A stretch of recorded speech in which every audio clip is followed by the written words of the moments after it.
माधोपुर गांव में पंडित राम प्रसाद जी अपनी पत्नी और बच्चों के साथ रहा करते थे। पंडित राम प्रसाद गांव में बने भगवान शिव के मंदिर में कई वर्षों से पूजा और सेवा का कार्य संभाल रहे थे। वो शिव मंदिर की बहुत सेवा किया करते थे। पूजा के समय पंडित जी का एक स्वभाव था, जब भी वो पूजा की तैयारी करते थे तो वे भगवान शिव के लिए एक अलग आसन लगाते थे और उसके सामने एक त्रिशूल और डमरू स्थापित करके पूजा शुरू करते थे। ये राम प्रसाद पंडित जी का नियम था। मंदिर में आने जाने वाले भक्त भी इस विषय में आपस में बात किया करते थे। अब ये पंडित जी पूजा से पहले एक आसन, त्रिशूल और एक डमरू क्यों स्थापित करते हैं भाई? अरे राम प्रसाद पंडित जी से जब भी पूछते हैं वो यही कहते हैं कि जब वो पूजा करने लगते हैं तो स्वयं भगवान शिव उनकी पूजा ग्रहण करने के लिए इस आसन पर विराजित होते हैं। ये तो श्रद्धा भाव है पंडित जी का, तभी वो विश्वास के साथ ये आसन लगाते हैं। हे भोले भंडारी, शिवरात्रि का उत्सव आने वाला है। सब कुछ खुशी खुशी संपन्न हो जाए प्रभु। हम सब पर, इस गांव पर अपनी कृपा बनाए रखना महादेव। ओम नमः शिवाय, ओम नमः शिवाय। जय शिव शंकर पंडित जी। आपका यही स्वभाव तो हम सबके दिलों में एक अलग जगह बनाकर रखता है। अच्छा, मैं इसलिए आया था कि शिवरात्रि के अवसर पर कोई बहुत पहुंचे हुए महात्मा भी हमारे गांव में पधार रहे हैं और वे शिवरात्रि के उत्सव पर मंदिर में दर्शन के लिए पधारेंगे। मुखिया जी, ये तो हमारे गांव के लिए अति सौभाग्य की बात है। वो तो है पंडित जी। अच्छा, मैं चलता हूँ। पंडित भगवान शिव को प्रणाम करके घर चले जाते हैं। अगले दिन महाशिवरात्रि का उत्सव था। भक्तों की भीड़ से मंदिर भरा हुआ था। भक्त शिवलिंग पर जल से अभिषेक करके बेलपत्र, फल फूल आदि से भोलेनाथ के शिवलिंग की पूजा अर्चना कर रहे थे। पंडित जी ने प्रभु का आसन लगाया हुआ था। भक्तगण जानते थे कि पंडित जी ने ये आसन शिव जी के लिए बिछाया है। तभी वो महात्मा शिव मंदिर में दर्शनों के लिए आ जाते हैं। उनके पीछे भक्तों की भीड़ भी लगी थी। आइए आइए महाराज, हमारा बड़ा सौभाग्य है कि आप हमारे गांव में पधारे। आप हमारे गांव में पधारे। आज महाशिवरात्रि के पावन अवसर पर आपने आकर इस मंदिर की शोभा बढ़ा दी। महात्मा जी की जय, महात्मा जी की जय। सबका कल्याण हो। पहले हम मंदिर में थोड़ी देर विश्राम करना चाहेंगे। अच्छा, तो ये आसन हमारे लिए बिछाया है। अति सुंदर, अति सुंदर। अब क्षमा कीजिए महाराज, अब इस आसन पर आप नहीं बैठ सकते क्योंकि इस पर तो साक्षात महादेव विराजमान है। अपमान, घोर अपमान। क्या कभी महादेव भी ऐसे किसी आसन पर विराजमान हो सकते हैं?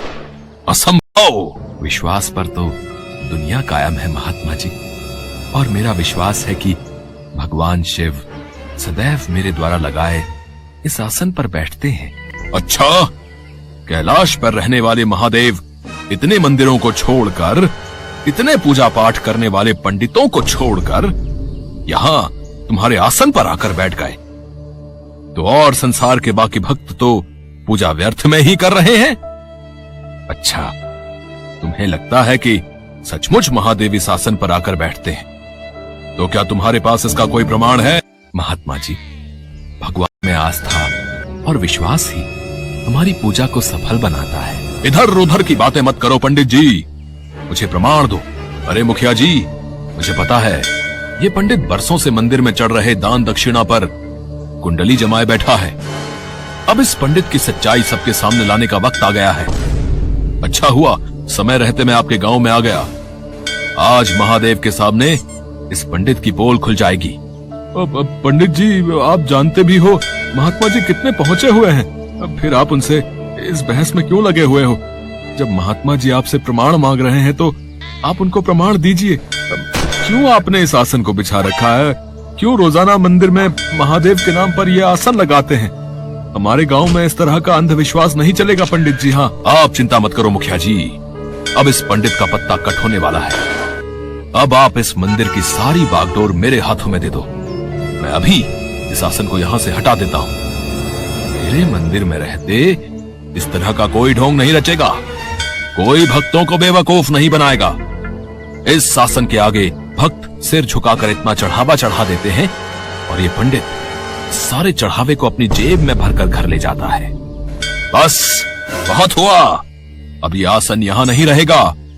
अब इस मंदिर में सिर्फ महादेव के शिवलिंग की पूजा होगी। अरे अरे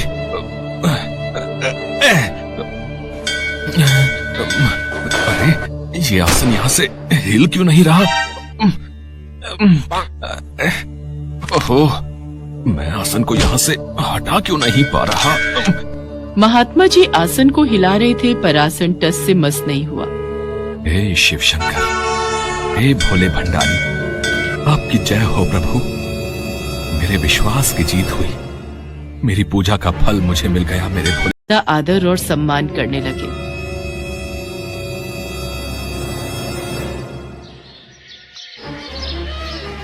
पूनम का उल्टा हाथ बचपन से बेजान था, इसलिए उसके लिए जो भी रिश्ता आता था मना हो जाता था। ऐसे ही एक दिन, अरे बिमला, लड़के वाले आ गए हैं। पूनम बिटिया तू चाय ले जा, बाकी मैं ला रही हूँ। माँ, लड़की का एक हाथ खराब है, ध्यान से देखो। मदन जी, खाना पीना तो होता ही रहेगा है? हम बेटे से बात करके आपको कुछ दिनों में जवाब भेज देंगे। अच्छा, अब हम चलते हैं, ठीक है? पूनम के लिए एक और घर का रिश्ता मना हो गया था। वो बिना कुछ बोले थैला उठाकर सब्जी लाने के बहाने घर से बाहर चली जाती है। घर से बाहर निकलते ही वो फूट फूट कर रोने लगती है। मदन और बिमला भी बहुत दुखी होते हैं। पता नहीं मोहल्ले की सब लड़कियों के हाथ पीले हो गए। हमारी पूनम के भाग्य में न जाने क्या लिखा है। जो भी लड़का देखने आता है इसके एक हाथ की खराबी की वजह से मना कर देता है। क्या करे बिमला, वो दिन मुझे आज भी याद है जब पूनम छोटी थी। सुनो जी, बारिश बहुत तेज हो रही है। मुझे नहीं लगता ये झुग्गी ज्यादा देर तूफान सहन कर पाएगी। तू पूनम को संभाल और जरूरी सामान बांध ले। मैं देखता हूँ, कोई सहायता मिल जाए तो ये जगह खाली कर देंगे। तभी आंधी तूफान तेज हो जाता है और झुग्गी का छप्पर पूनम के ऊपर गिर जाता है। बिमला अचानक से चिल्ला पड़ती है, पूनम मेरी बच्ची, क्या हुआ तुझे? ये क्या अनर्थ हो गया भगवान, मेरी बच्ची। बिमला और मदन पूनम को उठाकर डॉक्टर के पास जाते हैं। बच्ची के हाथ पर भारी वजन गिरा है, इसलिए ये हाथ अब उम्र भर बेजान रहेगा। पता नहीं हमारी बेटी के साथ ही ऐसा क्यों होना लिखा था। आप दुखी मत हो, पूनम बाजार से आती होगी, आपको ऐसे देखेगी तो वो भी परेशान होगी। माँ बापू, क्या बातें चल रही हैं? आज तो मैं थक गई। ये लो माँ, सारी सब्जियाँ ले आई हूँ जो कुछ तुमने बोला था। तभी पड़ोस की महिला आ जाती है। राम राम बिमला बहन, ये लो मुंह मीठा करो। मेरी बिटिया सुमन का रिश्ता पक्का हो गया है। बहुत ही अच्छा घर परिवार मिला है।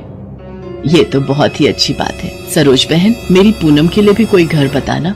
देखो बिमला बहन, कोई अच्छा लड़का तो मिलने से रहा, क्योंकि पूनम के हाथ की तकलीफ देखकर कोई भी लड़का हाँ नहीं करेगा। अच्छा, अब मैं चलती हूँ, बहुत तैयारियां करनी है। सरोज चली जाती है। पूनम की माँ बिमला काम में लग जाती है। तभी एक फकीर द्वार पर आवाज लगाता है, कुछ खाने को दे दे माई। माँ, द्वार पर कोई फकीर आए हैं, मैं उन्हें कुछ खाने को दे देती हूँ। ये लो बाबा, साग और रोटी। बिटिया, ये तेरे हाथ को क्या हुआ? बाबा, जब मैं छोटी थी तो एक हादसे में मेरे हाथ पर चोट आई थी। सब चिंता बाबा भोलेनाथ पर छोड़ दे बच्ची। देखना, तेरा ये हाथ बिल्कुल ठीक हो जाएगा। क्या हुआ पूनम? बाबा को रोटी देने में बड़ी देर लगा दी। क्या हुआ बाबा?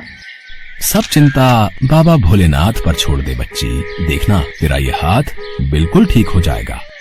बाबा, इसकी सारी सहेलियों की शादी हो गई। इसका बेजान हाथ देखकर सब लड़के मना कर देते हैं। पता नहीं इसका भाग्य कब खुलेगा। बिटिया, तेरी सारी चिंताओं की मुक्ति इस श्रावण मास में हो जाएगी। तू भोले बाबा के सावन के सोमवार व्रत रख। श्रद्धा भक्ति से पूजन कर। सावन का महीना भगवान शंकर को अति प्रिय है। जो कोई भी सच्चे मन से श्रावण मास में उनकी पूजा करता है, वो उस भक्त की सभी इच्छाएं पूरी करते हैं। और हाँ बेटी, भोलेनाथ के आशीर्वाद से देखना, इस बार तुम अपने माता पिता के साथ कांवड़ यात्रा भी करोगी। बाबा, मैं ये सावन के सोमवार व्रत जरूर रखूंगी। पूनम भगवान शिव के सावन मास में सोमवार व्रत रखने लगी। सावन मास में सुबह उठकर वो शिव मंदिर में जाकर पूजा पाठ करती और शिवलिंग पर जल चढ़ाती। एक दिन पूनम मंदिर में पूजा के लिए पहुंची। तभी, अरे कोई मेरी मदद कर दो, ये सामने कुएं से पानी निकाल दो। मुझे शिवलिंग पर जलाभिषेक करना है। कोई मेरी मदद कर दो। क्या हुआ बाबा? आप कुछ परेशान दिखाई दे रहे। बेटी, आज सावन मास की शिवरात्रि, मुझे कुएं के जल से ही शिवलिंग पर जल से अभिषेक करना है, पर मैं वृद्ध हूँ, कुएं में से पानी निकालने में असमर्थ हूँ। क्या तुम मेरी सहायता करोगी? हाँ बाबा, मैं अभी आपके लिए कुएं से बाल्टी भर कर लाती हूँ। पूनम बाल्टी उठाकर कुएं के पास जाती है और कुएं से पानी निकालने लगती है। उसे याद ही नहीं रहता कि उसका उल्टा हाथ तो काम ही नहीं करता, पर वो दोनों हाथों से पानी की बाल्टी खींच लेती है और उस बूढ़े व्यक्ति के पास ले जाने लगती है। तो बूढ़ा व्यक्ति वहाँ नहीं होता। पूनम अपने दोनों हाथों की ओर देखती है।